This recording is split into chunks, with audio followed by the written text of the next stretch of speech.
Cette semaine à l'émission, Télévêque s'est rendu au Musée acadien du Québec à Bonaventure, où Jean-Marie Nadeau, auteur et activiste acadien, nous présentait sa plus récente parution, Québec Acadie finit le niaisage, où il lance un cri du cœur en faveur d'un rapprochement entre les peuples québécois et acadiens. Jean-Marie Nadeau, je me définis comme patriote acadien, essayiste, ancien syndicaliste. Je suis originaire de Lac-Baker, né un 15 août 1948, donc le jour de la fête nationale des Acadiens. Alors, il y en a qui disent que j'étais prédestiné. Et j'ai toujours travaillé pour la cause acadienne, tant du Parti acadien qu'à la Société nationale de l'Acadie. Alors, ça a été mon dada, c'est l'histoire de ma vie. Après 1755-60, à part les Acadiens qui se sont installés au Québec, il y a eu comme une grande période de silence. Et pourquoi plusieurs Québécois ignorent qu'ils ont des origines acadiennes, c'est que Lucien Saunier, qui était l'ancien bras droit de Jean Drapeau, qui a découvert qu'il était acadien à l'âge de 68 ans, il était offusqué qu'on lui ait caché ça, mais sa thèse, c'est que les familles acadiennes ont tué, c'est-à-dire n'ont pas dit à leurs enfants qu'ils étaient acadiens, toujours avec cette peur qu'à un moment donné, les Anglais viennent encore les chasser, les chasser, comme on dit en acadien. Mais 1864, un prêtre québécois vient créer le Collège Saint-Joseph de Memramcook. Et c'est là qu'on situe la Renaissance acadienne. Puis en 1779, le Québec a convoqué l'ensemble des Canadiens français d'Amérique du Nord pour voir si on ne pouvait pas créer une organisation qui rallierait tout le monde, avec la proposition de faire du 24 juin une fête nationale, la Saint-Jean-Baptiste.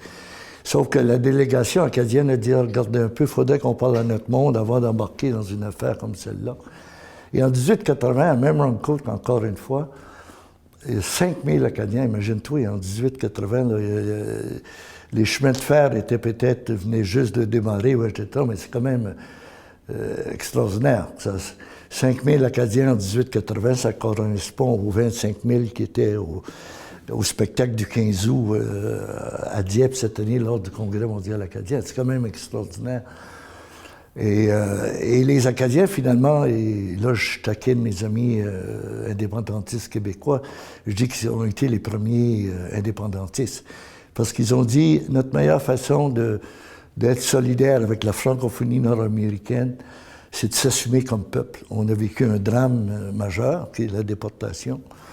Et notre meilleure façon d'assurer notre énergie et notre identité, c'est de s'assumer comme peuple, tout en étant solidaire avec le reste de l'Amérique française. C'est un livre d'amour du peuple acadien, du peuple québécois. Et comme on est les deux seuls peuples francophones d'Amérique, c'est un appel à beaucoup plus de rapprochement et de solidarité pour la défense et la promotion du français en Amérique du Nord. C'est bien beau se définir comme peuple, mais ça entraîne des devoirs et des responsabilités. Alors, c'est un livre que, pour moi, c'était devenu vital. Je trouve que dans notre histoire, on a malheureusement eu des tiraillements injustifiés, quant à moi. Quand on entend les Denise Bombardier de ce monde, encore une fois, annoncer notre mort imminente avant le temps, ça me peine. Et j'appelle ça du niaisage. Quand Jean Garon a voulu diviser la baie des Chaleurs en deux en 83-84, j'appelle ça du niaisage. Quand André Boisclair considère pas le peuple acadien comme étant un peuple, j'appelle ça du niaisage. Quand on n'a même pas de ville et de village acadien et du Nouveau-Brunswick jumelés ensemble, j'appelle ça du niaisage, alors que presque tous les villages acadiens et villes sont jumelés avec les villes et villages de Louisiane ou de la France. Alors, tout ça mis ensemble fait qu'à un moment donné, il faut qu'on lance un appel à plus de solidarité, parce que, veut pas, d'un bord et de l'autre, on sait que le français régresse en Amérique du Nord. Ça veut donc dire qu'il faut changer nos méthodes. C'est-à-dire, peu importe tous les outils qu'on s'est pu donner, Nouveau-Brunswick, on n'est pas tout nu. Là. On est gréé pour veiller tard, université, beaucoup d'entre conseils économiques, des villes et villages, 46 villes et villages, tout ça. Donc, tout ça mis ensemble. On a même la majorité au conseil municipal de Moncton. Donc, on est quand même en situation politique suffisamment forte, mais on se fait encore fourrer, excuse-moi l'expression. On vient de se faire nommer une lieutenante gouverneur unilingue anglaise, et ça, c'est Trudeau là, qui vient de nommer ça. Et pourtant, c'est la seule province officiellement bilingue au Canada. Le chiffre d'affaires entre le Québec et le Nouveau-Brunswick seulement est de 7 milliards. 7 milliards, c'est plus que le 3 milliards que la France a avec le Québec, le 4 milliards que la Grande-Bretagne a avec le Québec. Ça veut dire qu'il y a que le Nouveau-Brunswick, ça équivaut à plus à ce que la France et l'Angleterre réunies ont comme échange économique avec nous autres. Sauf que si un ministre québécois va faire une conférence de presse à la Chambre de commerce de Paris, Radio-Canada va se garrocher avec sa caméra. J'ai jamais vu une caméra au rendez-vous Québec-Acadie. Moi, ce qui m'horripile le plus, c'est le côté, chez les Acadiens, c'est le Québec bashing, c'est-à-dire ils n'arrêtent pas de parler des maudits Québécois, alors qu'on a 7 milliards de chiffre d'affaires. Il me semble que si on met les choses en perspective, il faudrait se retenir un peu. Mais ça, c'est un héritage de la période Trudeau-père, pendant qu'on diabolisait les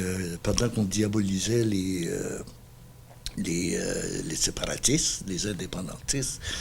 Alors, mais de l'autre côté, on doit reprocher au Québec de mal connaître l'Acadie. Et cette ignorance-là et différence, elle est endémique. Il faut briser ce mur. Là, sauf du domaine artistique. Le domaine artistique, maintenant, les Acadiens n'ont plus besoin de demander la permission à personne pour s'installer au Québec. Ils arrivent avec leur talent et ils sont de plus en plus bien reçus.